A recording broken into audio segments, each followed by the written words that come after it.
बिस्मिल्लाहिर्रहमानिर्रहीम। अभी हम पब्लिशर रॉकेट पे लाइव डेमो देखेंगे कि किस तरह आप नीश की रिसर्च कर सकते हैं।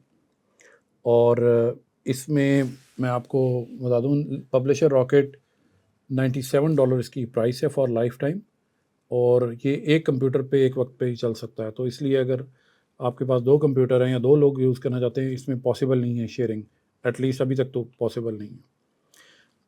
इसमें इस वक्त जो मार्केट्स अवेलेबल हैं वो यूएस, यूके और जर्मन मार्केट है। अगर आपको नहीं पता तो जर्मन मार्केट में इंग्लिश बुक्स भी अच्छी बिकती हैं, मैंने मार्केट की हैं और अच्छी बिकती हैं। तो इसलिए जब हम इंग्लिश मार्केट्स की बात करते हैं तो यूएस, यूके, कनाडा और ऑस्ट्रेलिया के साथ इंडिया भी आता है, और दुबई में भी हो सकती हैं बुक्स। तो आपको जब एनालिसिस करना है, क्योंकि सबसे बड़ी मार्केट यूएस की है, अगर आपने एक सस्टेनेबल मॉडल बनाना है तो यूएस और दूसरे नंबर पे यूके है, इनको मास्टर करना बहुत ज़रूरी है। तो इसीलिए नीश एनालिसिस नॉर्मली जो है ज़्यादातर आपको काम यूएस से ही मिलेगा अगर आप फ्रीलांसिंग सर्विस दे रहे हैं। तो इसमें अभी आप ये देखें कि आप कीवर्ड सर्च कर सकते हैं, आप कंपटीशन एनालाइज कर सकते हैं, कैटेगरी सर्च कर सकते हैं।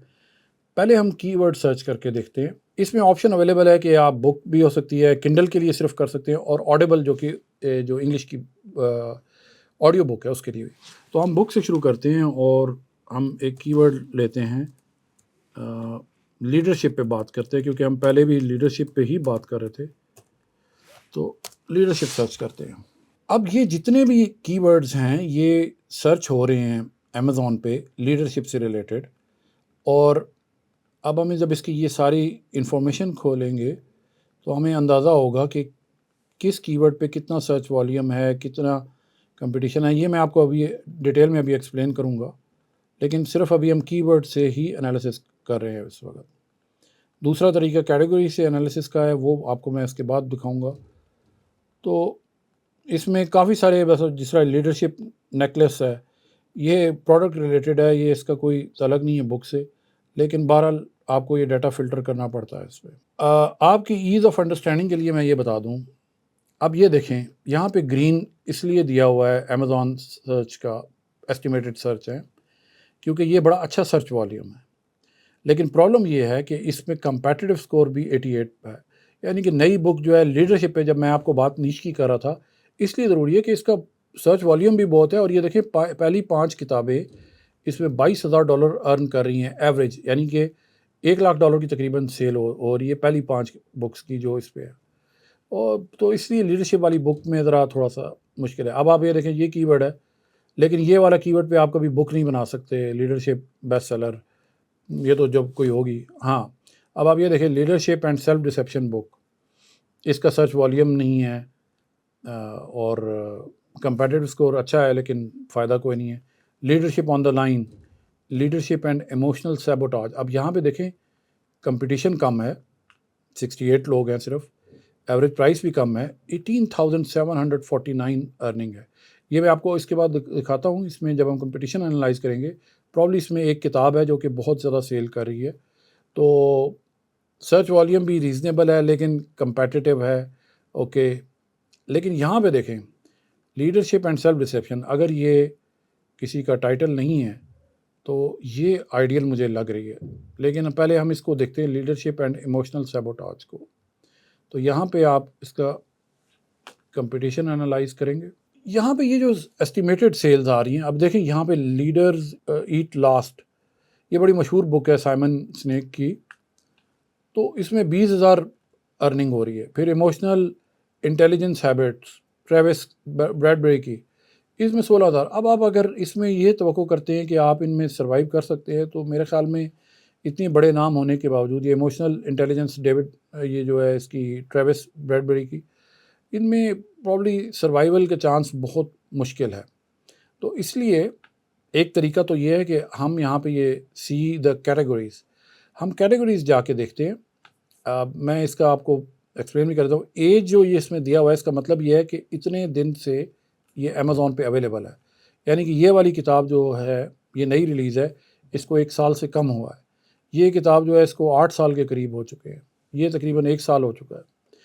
अमेज़ॉन बेस्ट सेलर रैंक का मतलब ये है कि अमेज़ॉन पे ये कहाँ पे बुक अभी रैंक हो रही है, और 29,000 पे रैंक हो रही है, ये 723 पे हो रही है।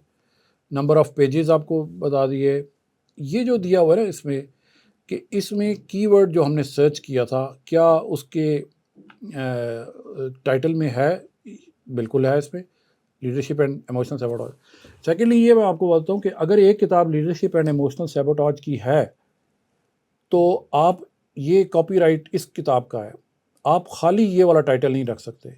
इसीलिए ये जो आगे इसके सब टाइटल है उसकी इंपॉर्टेंस होगी कि कल आप अगर लीडरशिप एंड इमोशनल सैबोटाज पे किताब लिखना चाहते हैं, for teens may be, for women, for man, इस तरह का टाइटल आपको बनाना पड़ेगा, इस ताकि कॉपीराइट का प्रॉब्लम ना आए। ये जो डेली सेल और मंथली सेल्स हैं ये एस्टिमेटेड होती हैं, लेकिन चले एक्यूरेट होती है या नहीं। अब हम इसकी कैटेगरीज देखते हैं जाके कि कौन सी कैटेगरीज में ये बुक लिस्ट की हुई है, एनलिस्ट हुई है। इसको मैं एक्सप्लेन ये करूँगा कि ये पूरी कैटेगरीज हैं। अमेज़ॉन के मुताबिक ये सिलेक्टेबल का मतलब ये है कि जब आप किताब पब्लिश करेंगे तो आप इस कैटेगरी को सिलेक्ट कर सकते हैं जब आप पब्लिश करने लगते हैं। डुप्लीकेट का मतलब है कि ये 2 जगह पे भी कैटेगरीज इस्तेमाल हो रही होगी, कहीं एक और जगह भी होगी। सेल्स टू नंबर 1, इसका मतलब ये है कि आप पिछले इतनी बुक्स सेल करेंगे हर रोज़ तो आप नंबर 1 पे आ सकते हैं इस कैटेगरी में। तो ये 57 जो है बहुत स्टीप नंबर है, ये आप नहीं कर सकते। फिर 10वें नंबर तक तो कम से कम पहुंचने की कोशिश करनी चाहिए, तो वो 10 सेल्स कम से कम चाहिए। फिर इसमें जो पब्लिशर्स हैं बड़े, वो 85% लोग इसमें बड़े पब्लिशर्स हैं, और किंडल अनलिमिटेड हम बाद में इसका जिक्र करेंगे, लेकिन हम यहाँ पे इनसाइट्स भी कैटेगरी की देख लेते हैं जाके, इस कैटेगरी की। अब आप ये देखिए कैटेगरी में ये ओवरव्यू दिया हुआ है।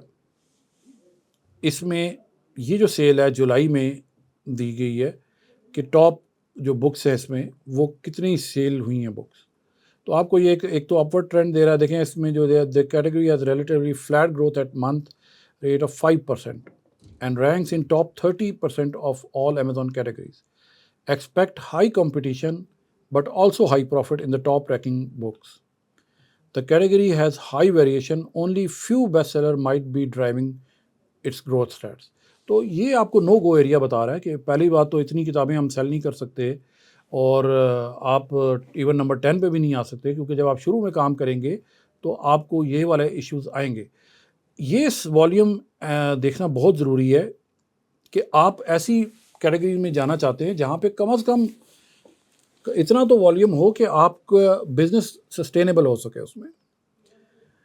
उसके अलावा यही आगे कीवर्ड्स का दिया हुआ है जो इससे रिलेटेड कीवर्ड्स हैं। तो अगर आपने पहले सर्च किया था कुछ और, अब आपको ये इतने कीवर्ड्स मिल रहे हैं जो इस कैटेगरी से रिलेटेड है, तो आप इनको भी सर्च करके आप इनका सर्च वॉल्यूम मालूम कर सकते हैं। मेरा तरीका ये है कि मैं ये जो ऊपर 10 वाला दिया है इसको मैं जब सॉर्ट करता हूँ देखने के लिए कि मिनिमम कौन सी हैं, तो ये 10 वाली है, ये हमें नो गो एरिया है, तो इसलिए हम इस कैटेगरी में नहीं जाना चाहते। इसके अलावा ये यहाँ पे देख लेते हैं, ये मसलन इमोशनल इंटेलिजेंस फॉर लीडर है, इधर अगर कोई चांस मिल रहा है हमें, तो हमें इसमें भी कोई चांस नहीं मिल रहा जो कंपटीशन एनालाइज़र के साथ है। तो अब आपने अगले वाला कीवर्ड्स जो है कीवर्ड है वो आप ढूंढने की कोशिश करेंगे, और ये कंटिन्यूस प्रोसेस है, ये आप करते रहेंगे कीवर्ड जब तक आपको रेलेवेंट कीवर्ड ना मिल जाए जिसमें सारे ये चीज़ें टिक हो जाती हैं।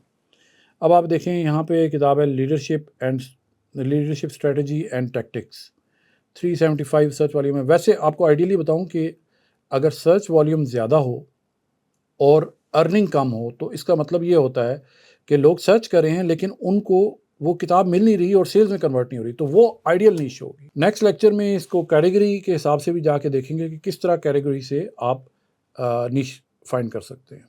Thank you.